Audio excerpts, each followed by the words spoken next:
ஏதோ நான் அவரை கொச்சைப்படுத்தி பேசியதாகவும் எதிர்க்கட்சி தலைவர் என்ற அந்த நிலையிலிருந்து தவறுதலாக பேசுவதாக பத்திரிகையிலே விமர்சனம் செய்திருக்கின்றார். திரு ஸ்டாலின் அவர்கள் எதிர்க்கட்சி தலைவராக இருக்கின்ற பொழுது நான் முதலமைச்சராக இருந்து பணியாற்றிய அந்த காலகட்டத்தில் திரு ஸ்டாலின் இப்படியெல்லாம் பேசினார் என்பது ஊடகத்தின் வாயிலாக பத்திரிகையின் வாயிலாக வெளிவந்திருக்கின்றது. குறிப்பாக என்னை தனிப்பட்ட முறையிலே விமர்சனம் செய்தார். எடப்பாடி பழனிசாமி தமிழகத்தினுடைய முதலமைச்சராக வருவதற்கு ஊர்ந்து சென்றார், பறந்து சென்றார் என்றெல்லாம் விமர்சனம் செய்தார். அண்மையிலே விருதுநகர் மாவட்டத்தில் நடந்த அரசு நிகழ்ச்சியில் பேசுகின்ற பொழுது கரப்பான் பூச்சி போல் குறிப்பிட்டிருக்கின்றார். இப்படி ஒரு முதலமைச்சர் தன்னுடைய பதவியை மறந்து, நிலையை மறந்து ஒரு எதிர்க்கட்சி தலைவரை இப்படி விமர்சனம் செய்கின்றார். ஆனால் என்னை பொறுத்த வரைக்கும், அனைத்து இந்திய அண்ணா திராவிட முன்னேற்ற கழக நிர்வாகிகளை பொறுத்த வரைக்கும் எந்த ஒரு எதிர்க்கட்சியினரும் தவறுதலாக நாங்கள் விமர்சனம் செய்வது கிடையாது. ஆனால் எங்களை பற்றி எதிர்க்கட்சியினர், ஆளுங்கட்சியை சேர்ந்தவர்கள் எங்களை தவறுதலாக விமர்சனம் செய்தால் அதற்கு தக்க பதிலை அவ்வப்போது கொடுப்போம். விருதுநகர் மாவட்டத்திலே பேசுகின்ற பொழுதும் சரி, பல்வேறு நிகழ்ச்சியில் கலந்து கொண்டு திரு ஸ்டாலின் அவர்கள் பேசும்போதும் சரி, எடப்பாடி பழனிசாமியுடைய ஆட்சியிலே எந்த திட்டமும் நிறைவேற்றப்படவில்லை என்ற ஒரு தவறான கருத்தை தெரிவித்துக் கொண்டிருக்கின்றார்.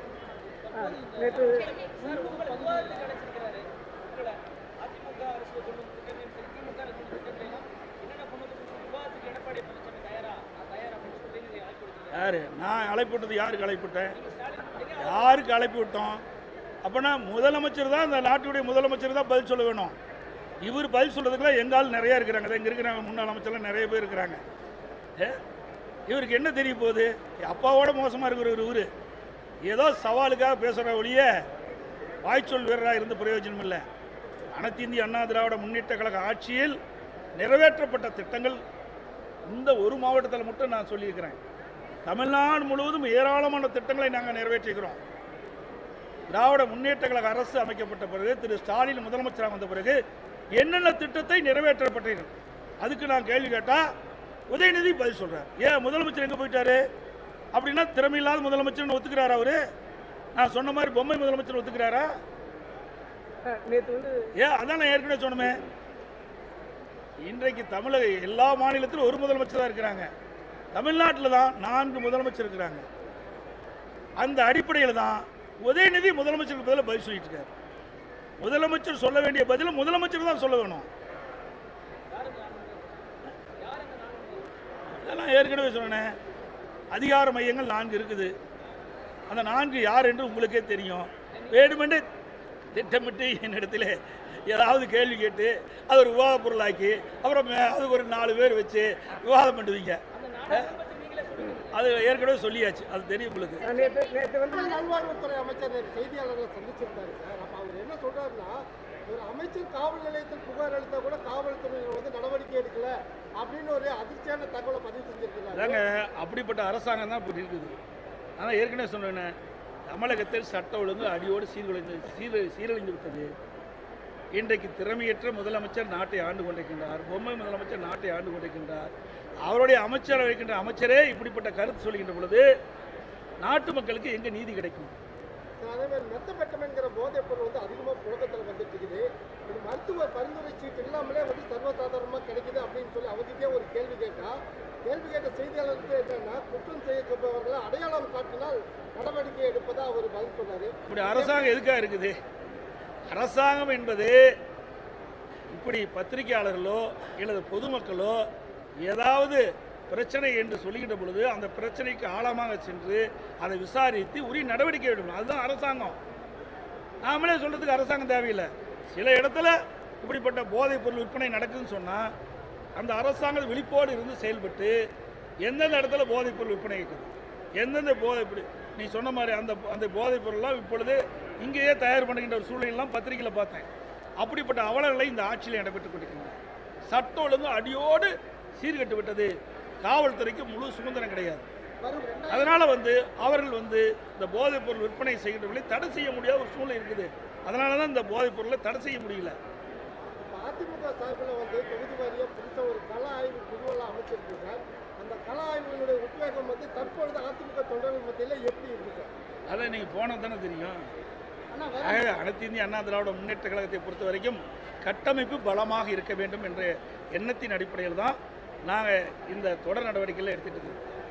இன்றைக்கு தமிழகம் மட்டும் இல்லை, இந்தியாவிலேயே எந்த ஒரு கட்சியும் அந்த கட்சியினுடைய உறுப்பினர் அட்டை புதுப்பித்தல், புதிய உறுப்பினர் சேர்த்தல், அதை முழுமையாக போய் சேர்ந்ததா என்று ஆய்வு செய்யவே கிடையாது. எல்லாமே ஆன்லைனில் போடுறாங்க, கிடைக்குது. ஆனால் அதிமுக அப்படி இல்லை. முறையாக அதிமுக கொடுக்கின்ற படிவத்தை, தலைமை கழகம் கொடுக்கின்ற அந்த படிவத்தை பூர்த்தி செய்து தலைமை கழகத்தில் ஒப்படைக்கப்பட்டு தலைமை கழகம் கொடுக்கின்ற அந்த உறுப்பினர் சீட்டை உரியருடன் வழங்க வேண்டும். அதை ஏற்கனவே வழங்கிட்டு இருக்கிறோம். அதை களப்பணி செய்வதற்கு தான் இதை ஒவ்வொரு மாவட்டமாக போகிறாங்க. சார், நான் சொல்கிறேன், இன்னும் 1.5 ஆண்டு காலம் இருக்குது. 1.5 ஆண்டு காலத்துக்கு பிறகு தான் தேர்தல் வர இருக்குது. தேர்தல் வருகின்ற பொழுது தான் இதையெல்லாம் சொல்ல முடியும். இன்னொன்று சொல்கிறேன், ஏற்கனவே திருச்சி விமான நிலையத்தில் ஒரு நிருபர் கேட்குறாரு, அதுக்கு நான் ஒரு பதில் சொன்னேன். ஒத்த கருத்துடைய கட்சிகள்லாம் எங்களோடு இணைந்து அதில் உடனே விவாதமான அன்னைக்கு வச்சுட்டீங்க.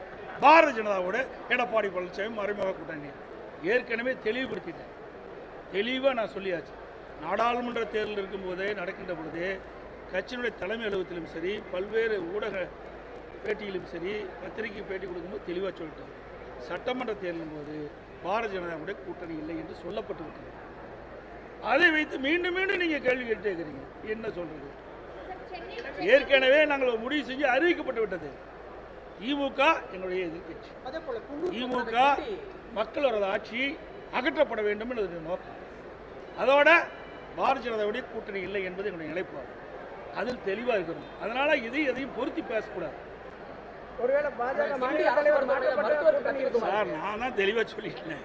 மீண்டும் மீண்டும் அதில் கொண்டு உங்கள் விவாதம் மேடம் வச்சுக்கணும். உங்களுக்கு எங்களை வச்சு ஒரு விவாதம் செய்ய வேணும். அப்படி தான் பார்க்குறீங்க. திமுகவில் எவ்வளோ பிரச்சனை நடந்துட்டு இருக்கு. ஏதாவது ஊடக நம்பர்களும் பத்திரிகை நம்பர்களும் அதை பற்றி சிந்திச்சு போடுறீங்களா? எதுவுமே கிடையாது. அருள் ஊந்து சொல்கிறேன், ஊடக நம்பர்களும் பத்திரிகை நம்பர்களும் நடுநிலையோடு நீங்கள் நடந்து கொள்ள. திரு ஸ்டாலின் அவர் ஒரு நிகழ்ச்சியில் பேசுகிறார். திரு உதயநிதி ஸ்டாலின் அவர்கள் அமைச்சரான பிறகு அவருக்கு கொடுக்கப்பட்ட அந்த வேலைகள் சிறப்பாக செஞ்சு 100% சிறப்பாக செயல்பட்டு சொல்கிறார். அப்படின்னா மற்ற அமைச்சர்கள்லாம் எதுவுமே செய்யலையா? மற்ற அமைச்சரெல்லாம் அவருடைய துறையில் எதுவுமே செய்யலையா? அதை பற்றி ஏதாவது ஒரு விவாத மேடையாவது, ஒரு தொலைக்காட்சியிலாவது விவாத மேடை வச்சு விவாதிக்கிறீங்களா? எதுவுமே விவாதிக்கலையே. அதிமுக தும்புனா போதும், அதுக்கு ஒரு விவாத மேடை. இரும்புனா போதும், அதுக்கு ஒரு விவாத மேடை. அதிமுக கட்சியோட ஒரு கட்சி இருக்குங்காட்டி தான் விவாத மேடைன்னு ஒரு விவாதமே நடந்துகிட்டு இருப்பதா எங்களுக்கு தெரியுது. பத்திரிகையிலும் செய்தி வந்துகிட்டு இருக்குது. ஆக உண்மையில் நீங்கள் நடுநிலையோடு நீங்கள் எண்ணி பார்க்கணும். யார் தவறு செய்தாலும் சரி, எந்த கட்சியில் பிரச்சனை தான் சரி, அதை முழுமையாக வெளிச்சத்துக்கு கொண்டாங்க. அதை கொண்டு வர மாட்டேங்கிறீங்க. ஆளுங்கட்சிக்கு ஒரு நீதி, எதிர்கட்சிக்கு ஒரு நீதியாக தான் ஊடக நம்பளும் பத்திரிகை நம்பளும் இன்றைக்கு செய்தி வெளியிட்டிருக்கிறீங்க. அதில் ஊந்து அந்த நிலையை மாற்றி சில ஊடகம் தான், எல்லா ஊடகத்தையும் நான் சொல்லலை, சில பத்திரிகை தான் அப்படி பண்ணுறீங்க. எல்லா பத்திரிகை ஊடகமும் மதிக்கக்கூடியவர்கள். ஆகவே நீங்கள் உண்மை செய்தியை நடுநிலையோடு, அது ஆளுங்கட்சியாக இருந்தாலும் சரி, எதிர்கட்சியாக இருந்தாலும் பாரபட்சம் இல்லாமல் செய்தியை வெளியிட வேண்டும் என்று அன்போடு கேட்டு விடைபெறுகின்றேன். நன்றி, வணக்கம்.